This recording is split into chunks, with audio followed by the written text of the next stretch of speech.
Aqui é a Camila e eu acho que eu não vou dormir essa noite. Aqui é a Bárbara e meu maior medo são os ETs. Sério? Sério, sério. Eu acho que isso é culpa do ET do Spielberg e da minha mãe, mas... Não, meu maior medo são espíritos ruins. Não, eu tenho medo de todos os espíritos, sério. Eu fico zoando que eu não tenho, mas outro dia a gente tava falando sobre espírito lá no trabalho e eu senti uma leve brisa no meu cabelo. Odisseia. Odisseia. Esse é o filme de terror que eu mais gosto de assistir. Tipo, aquele do casal Warren. Tipo, eu gosto. Então, eu tenho medo de, tipo, ficar falando de espírito e aí alguma coisa acaba me assustando, sabe? Mas se eu assisto filme de terror e tal, principalmente de espírito, desses de invocar espírito e tal, eu não tenho tanto medo assim, não. Cara, disso eu não tenho medo. O que eu mais tenho medo são coisas talvez um pouco mais palpáveis. Tipo, se você parar pra pensar em alienígenas, tá, existe uma chance bem grande, uma vez que tipo, são muitos milhões e milhões e milhões de planetas existentes, né? É muito pretensão querer que a gente seja o único ser inteligente. Tá, mas por que medo? Assim como o ser humano é ruim, por que, tipo, outra raça não seria, entendeu? Acho que meu maior medo, no fim das contas, é o ser humano. Então, a gente pressupõe que eles sejam ou ruins ou bons também, né? Sim. Como acontece com o ser humano, realmente. O maior medo nosso é ser humano, né? Mas assim, eu tenho receio de, tipo, ver gente morta, não espírito, entendeu? Como assim? Sabe quando você tá no colégio e tem aquelas aulas que são para estudo de anatomia? Eu não entrei em uma jamais. Jamais. Eu ficava na porta e jamais entrava. Eu tinha receio de olhar pra dentro e ver a possibilidade de ver um corpo. Então, eu não tenho medo, eu tenho nojo, porque, tipo, teve uma vez que a gente foi visitar em Morumbi, né, a faculdade, e a gente visitou o campo de veterinária. O campo de veterinário, o que tem? Um monte de cachorro e outros animais congelados, picados e guardados lá. E aí, tipo, eles deixavam os alunos que foram visitar abrir as geladeiras e ver os cachorros. Ah, mano.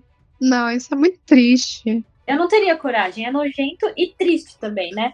Tudo bem, eles têm que estudar anatomia no corpo dos animais, mas é desgaste. Ah, mano, mas é muito triste, era um bichinho, cara, não. Ai, Camila, é por isso que a gente virou designer, não tem como a gente ser médica ou veterinária. Exatamente. É que nem minhas amigas fazem teste durante, tipo, 2, 3 meses com os ratinhos e depois tem que matar eles pra ver os efeitos dos testes neles, sabe? São ratinhos de laboratórios, são próprios pra isso, mas mesmo assim elas se apegam neles, é muito triste elas terem que sacrificar eles depois. Cara, você tem que ter muita força pra conseguir fazer isso. E a gente tá aqui falando, e até agora a gente não fala qual é o tema do episódio. Gente, estamos perto do Halloween. Nesse episódio a gente vai contar histórias de terror, algumas que a gente achou na internet, e vai aproveitar pra contar histórias de terror próprias. Você tem, Camila?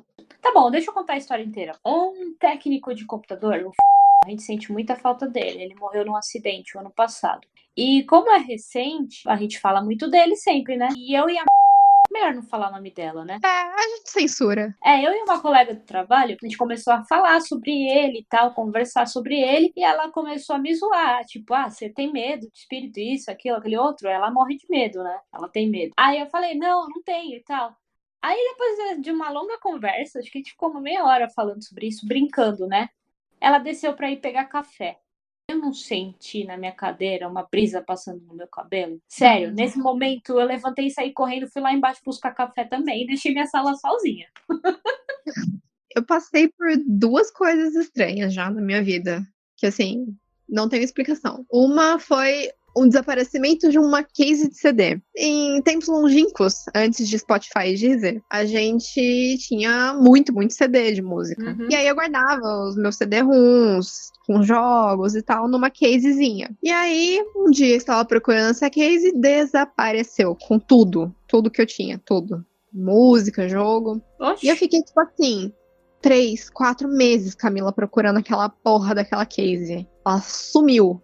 Desapareceu. E aí, um belo dia, eu estava normalmente no escritório, lá na casa da minha mãe. O escritório não tinha nada alto, não tinha nenhuma estante, nem nada assim. Era tudo escrivaninha baixa. Do nada, Camila, do nada. Eu sinto um negócio, um vulto passando muito rápido, assim, do meu lado e caindo no chão. Caiu no chão. Na hora que eu olhei, a Casey de CD. What the fuck? Ela caiu do céu, do meu lado. Será que alguém colocou lá em cima e escondeu de você? E aí o negócio Como caiu? esconder lá em cima? Tipo, não tem móvel em cima, Cami. É tudo móvel baixo. Tipo, abaixo da cintura. Meu Deus do céu. Entendeu? Foi muito estranho isso. Meu Deus. Alguém deve ter querido brincar com você. Tem uma janela lá? Não, tem, mas ela dá pra um corredor. Ninguém faria isso. E, tipo, era muito longe de onde caiu. Não tinha como. Que medo. Ainda mais eu vi caindo do meu lado, entendeu?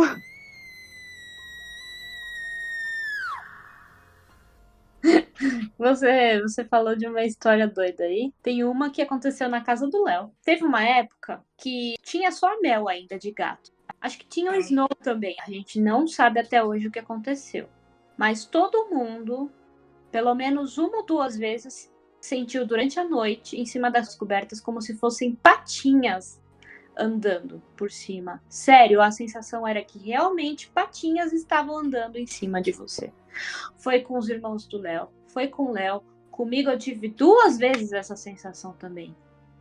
Gente, será que era algum espírito dando adeus? Tipo, não tinha nenhum gato em casa. Não, tinha, mas naquele momento não estava no quarto. Eu ainda virei, olhei, procurei. Não, eu não estava lá. Eita. Mas, sério, todo mundo sentiu essas patinhas e depois sumiu, sabe? Será que era um bichinho que era da casa? Provavelmente se despedindo, já que tem gatinhos novos lá. Ah, isso é fofo. É fofo, mas imagine patinhas andando em cima de você durante a noite. Tudo bem, na hora não é muito fofo, não, mas. É menos assustador do que o negócio caindo, né? Eu tô realmente achando que eu não vou dormir nessa noite. Eu já tô começando a olhar pra porta ali. Daqui a pouco eu vou acender a luz do meu quarto e vou deixar aceso também. Ah, Camila, você é tão cagona assim? À noite? Porra! Sou. Vou dormir no banheiro. Eu achava que quando eu fosse morar sozinha eu ia morrer de medo, mas eu, tipo assim, morei sozinha há muito tempo aqui e sempre foi muito tranquilo pra mim. Muito tranquilo. Eu tinha mais medo quando eu morava com a minha mãe do que quando eu morei sozinha. Sabe por quê? A casa da minha mãe era muito, muito grande para 3 pessoas morarem. Com os corredores escuros e vazios, sabe? Uhum. Dava medo de sair de noite pra ir pra tomar uma água, viu? Não tinha luz ao redor, né? Tinha, mas tipo assim, era um corredor muito grande, Camila. Você não tem noção do tamanho da casa. Não faz sentido 3 pessoas morarem numa casa tão grande. Não, eu não conheço a casa mesmo. E aí, quando eu vim morar pra cá, foi mais tranquilo. Mas a história que eu ia contar é mais antiga ainda, é do sítio. Eu, antes de vir pra São Paulo, morava no interior. E aí, todo final de semana, eu e minhas primas lá pro sítio. E aí, entre as nossas brincadeiras, tinha uma casinha, fica mais pros fundos do sítio da casa principal. E essa casinha, tipo, era toda mobiliada com móveis velhos que, tipo, ninguém mais queria. Então, tipo, tinha uma cozinha completa lá, Camila, com fogão, com geladeira, com panela, prato, tudo. E uma das nossas brincadeiras era cozinhar. A gente pegava, tipo, na época minha avó plantava abobrinha, ficava picando abobrinha, cozinhando abobrinha. É uma brincadeira saudável para crianças. Cozinhar abobrinha? É, exato. Cozinhar abobrinha, brincar com fogo, sabe? Ah, é? E aí, era eu, a minha prima Vitória e as gêmeas, que é a Elisa e a Carolina. Eram 4 meninas. E aí, a cozinha lá, num formato retangular, meio estreito, como se fosse um corredor um pouco mais largo. E aí, bem na maior parede, tem um janelão que dá pra um pasto. E é aquele vidro, sabe que ele dá uma deformada nas coisas? Você não enxerga muito bem o que tem pra lá, mas você enxerga as cores. Sim. E aí tava todo mundo pra dentro, né? Tá, brincando, tá, olhando pela janela e tipo, um negócio branco passando. Todo mundo já desesperado e correu pra fora da casa. E aí, quando você vai pra fora, você passa pela janela. Uhum. E a gente viu que era uma das nossas primas de camiseta branca passando. Que medo. Rimos muito. Entramos de novo, todo mundo brincando. Passa de novo o negócio branco. Ai, Elisa! Para de passar na janela, você não vai mais assustar a gente. Quando eu viro no meu lado, está a Elisa. Não tem mais ninguém pra passar na janela. Gente do céu. Vai saber, né? Bom, no meu trabalho já aconteceu bastante coisa, que agora eu não tô me lembrando. Já ouvimos a voz do eu não estava lá. Mas até aí parece que é uma energia, sabe? Ele vive vendo a gente pela câmera, então a gente acaba até sentindo a voz dele. Eu vi muita história sobre doppelganger, você já viu? O que é isso? É tipo uma versão duplicada da pessoa. Eu tava vendo esses dias. Eu faço parte de um grupo no Facebook que, tipo, chama Share Sua Teoria da Conspiração. E aí, tipo, só tem mulher e aí todo mundo conta as suas histórias. E aí uma menina falou que uma vez ela tava descendo a rua pra ir pra escola e aí ela cruzou com ela mesma numa esquina. Oi? É. Como? E aí, quando ela piscou, tipo, não tava mais lá. E aí, essa mesma menina falou que uma vez a mãe dela pediu pra ela ir comprar uma Coca-Cola na padaria. Peraí, que a gorda está tentando abrir a porta. Graças a Deus eu abri a porta e ela realmente estava arranhando. Porque se não tivesse ninguém, eu ia ficar com medo. Enfim, essa menina falou que a mãe dela pediu pra ela ir comprar uma Coca-Cola na padaria. Beleza, ela foi. Quando ela voltou, a mãe dela deu uma bronca nela e falou que ela é muito mal educada por ter entrado com a Coca-Cola e ter ido sentar e não ter respondido nada do que a mãe dela perguntou. Só que ela tinha acabado de chegar. Gente, que medo. Será que isso daí é real? Acho que não. Ah, mano, eu não duvido, não.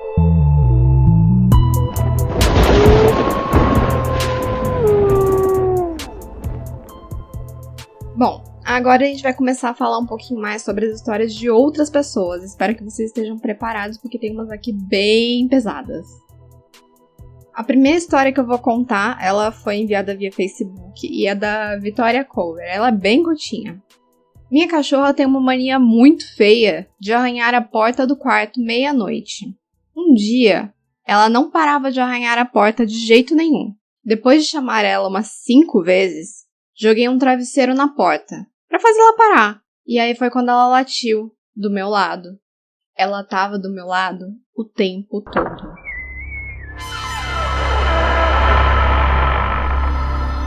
O Barbudo de Preto.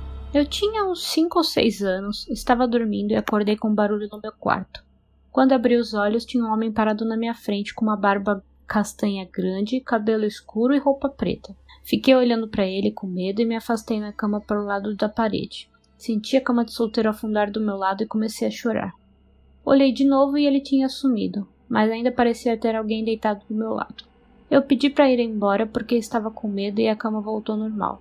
Chorei até dormir e lembro do rosto desse homem até hoje.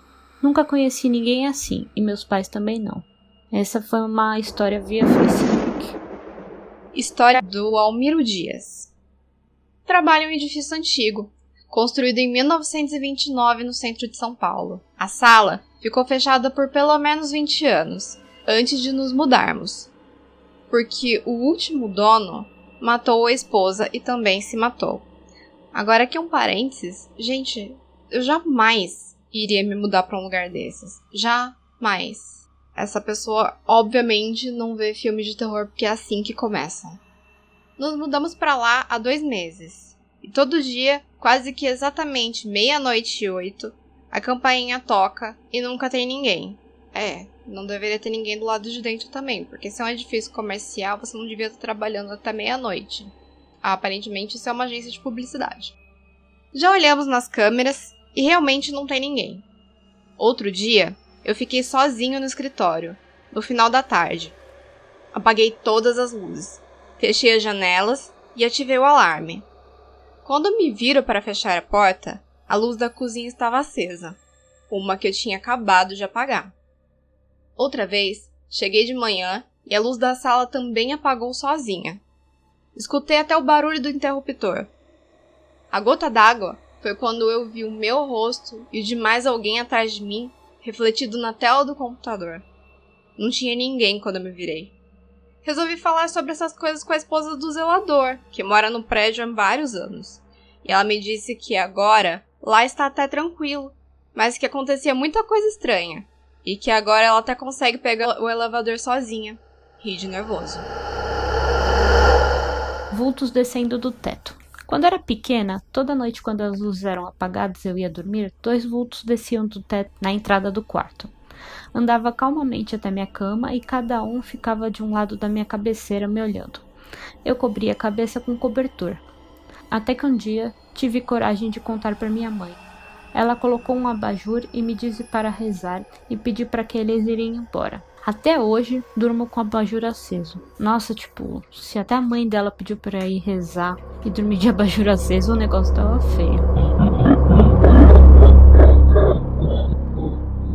Essa história é da Mariane Fresanzo. Certa vez, eu, meu esposo e mais um casal de amigos estávamos comendo pizza na nossa casa. Um amigo que era bem espiritual começou a se sentir mal na cozinha e disse que iria até o nosso quarto fazer uma oração. Esse bendito começou a se balançar para frente e para trás. De repente, ele começou a dar uma risadinha, que arrepiou até o cabelo do cu. Eu e minha amiga corremos para a sala, nos borrando de medo.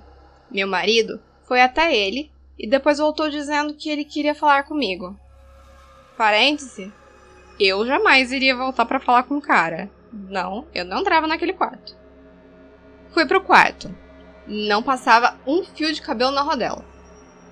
Ele parou na minha frente, os olhos fechados, meio revirados, fez alguns grunhidinhos e disse: "Essa é minha casa." Depois ele se ajoelhou, beijou meus pés, passou a mão na minha barriga e fez um gesto de ninar. Quando ele abaixou novamente, o celular tocou, bem alto, e ele saiu do transe. Cerca de um mês depois eu descobri que estava grávida. Talvez isso explique o gesto de ninar. Meu sogro havia falecido há 8 meses. E talvez isso explique o "essa é minha casa." Até hoje eu morro de medo.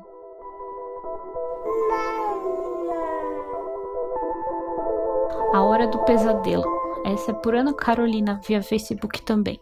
Minha mãe reclamava que tinha muitos pesadelos, mas não dizia o que sonhava. Um dia fomos ao shopping e eu sugeri que ela esperasse na praça de alimentação, enquanto eu buscava a nossa comida no restaurante. Quando voltei, a primeira coisa que fiz foi perguntar se estava tudo bem, pois ela estava com uma aparência muito estranha. Ela respondeu que estava bem. Finalizamos nosso almoço e fomos à escada rolante. Ao virar para conversar com a minha mãe, quase infarto ao ver um homem com roupas do século passado, segurando em um dos seus ombros e olhando para mim com muita raiva. Na hora, ela percebeu e perguntou, gritando, porque eu estava daquele jeito. Eu contei o que tinha visto, ela começou a chorar e disse: "Você acabou de descrever o homem que tenta me matar todos os dias nos meus pesadelos." Puta que pariu, hein? Essa daí é pra assustar qualquer um.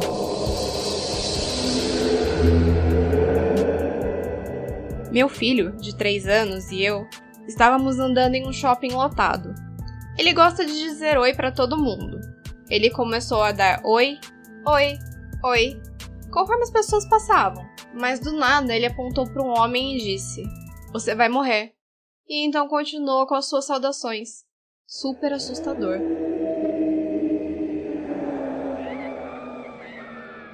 A Lenda do Homem Sem Cabeça, mais uma por Tatiane, de Facebook também. Quando eu era adolescente, umas amigas foram dormir na casa no carnaval. Em uma das madrugadas, acordei ao ouvir alguém chamar por mim. Ao abrir o olho, vi um homem sem cabeça parado em nossa frente. Ele usava uma calça social e sapatos marrons. Dei um grito tão alto que acordei os meus pais e as meninas. No dia seguinte, ninguém lembrava ao certo o que tinha acontecido. Só eu, inclusive, lembro até hoje, quase com 30 anos.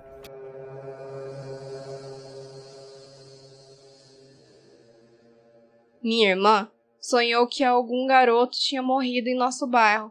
Ela nunca tinha visto esse garoto antes e nem sabia o nome dele. 2 dias depois, houve notícias de um garoto. O garoto que ela sonhava. Era o filho de um amigo da minha mãe e ele tinha sido morto a facadas. Foi assustador. Até os 13 anos, todo verão eu era mandado para o exílio, para a casa da minha avó, em uma cidade perdida no meio do nada. Quando ganhei meu primeiro MP3 player, comecei a levá-lo comigo. Desde então, tive 3 aparelhos e todos ligavam no meio da noite e durante horas gravavam silêncio. Desde o mais antigo com botões até o mais moderno fazia isso. Eu sempre apagava as gravações e só as ouvi uma vez, rebobinando para trás. E isso era muito assustador. Nada semelhante aconteceu comigo em qualquer outro lugar, só na casa da minha avó. Eita. Meu irmão, 4 anos mais novo que eu, cresceu com fobia de água. E certa noite, enquanto dava banho nele, eu perguntei por que ele estava tão assustado com a água. Ele olhou para mim e disse, e eu me lembro palavra por palavra: Eu estava em um grande navio, quando batemos num iceberg. Aquele momento foi realmente muito agitado. O navio afundou e então eu fiquei com muito frio boiando nas águas frias e agitadas. Consegui chegar em um lindo lugar, quente, e esperei até que minha família venha me buscar. Minha mãe ouviu a história toda e então o tirou daquele banho. O mais assustador dessa história é que meu irmão nasceu no dia 15 de abril de 1992. O Titanic afundou no dia 15 de abril de 1912. Estava me maquiando no banheiro. Chamei meu marido e pedi para ele se aproximar. Ele dormia e não estava particularmente ansioso para se levantar. Depois de um tempo, ele abriu os olhos, aproximou-se de mim e perguntou por que eu tanto chamava. Mas eu não conseguia me lembrar. Naquele momento, um pedaço do teto caiu com o lustre sobre a cama, no mesmo lugar que ele estava dormindo. Ficamos estupefados. Eu não conseguia me lembrar de por que eu chamara. Uma semana atrás, parei na rua porque meu marido estava me ligando e comecei a vasculhar minha bolsa procurando o celular, quando o pedaço de vidro caiu a 1 metro de mim. Os construtores não haviam notado que eu estava passando por ali. Cacete, os dois salvando uma vida do outro, hein? Eu amo dançar em casa. Um dia quis me filmar, coloquei a câmera, liguei e comecei a dançar. Então alguém me ligou, eu me distraí, esqueci a câmera ligada. À noite eu lembrei da gravação, fui procurar a câmera e vi que ela estava desligada por falta de bateria. Peguei o cartão de memória, inseri no laptop e coloquei a gravação. Tava tudo ali, 15 minutos da minha dança. Depois uma sala vazia. E depois, um homem entrava na sala e saía dela várias vezes. Eu tava sozinha em casa. Eu não acredito em misticismo, mas quase morri de medo. Alucinações, por Gil, essa é do Facebook também. Uma vez eu estava sozinha em casa no meu quarto fazendo tarefa. Do nada comecei a ouvir passos no andar de baixo. Pensei, vou descer pra ver, né? Antes de descer, ouvi barulhos de garrafa de vidro quebrando no bar do meu pai por um tempão. Decidi descer.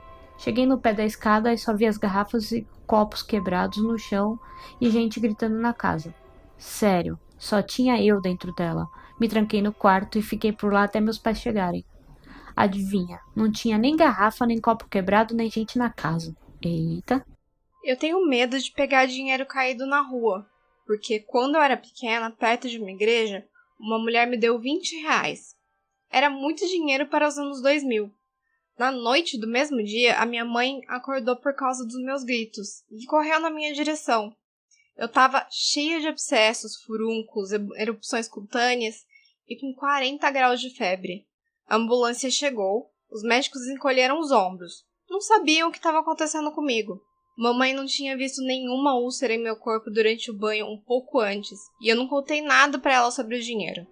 Depois de uns 2 dias de tormento, finalmente eu disse tudo para ela. Ela imediatamente levou a nota para a igreja. Eu me curei de tudo naquele mesmo dia.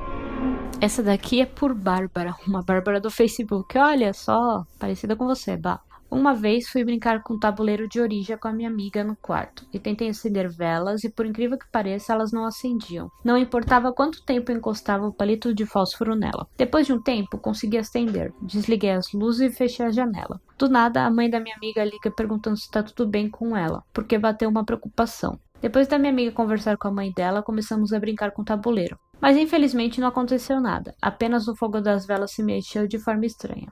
Tempo depois, já estava de noite e minha amiga já tinha ido para casa, mas eu senti aquela sensação de estar sendo observada. Depois de um tempo, ignorei tudo e resolvi dormir. Sonhei que estava sendo perseguida por um bicho assustador com garras enormes, e quando consegui acordar, vi que minhas pernas estavam amarradas. Conclusão, não consegui dormir mais. Joguei o tabuleiro no lixo e dormi abraçado com a minha mãe por 2 semanas. Oh, que dó! Quem manda mexer com essas coisas, né?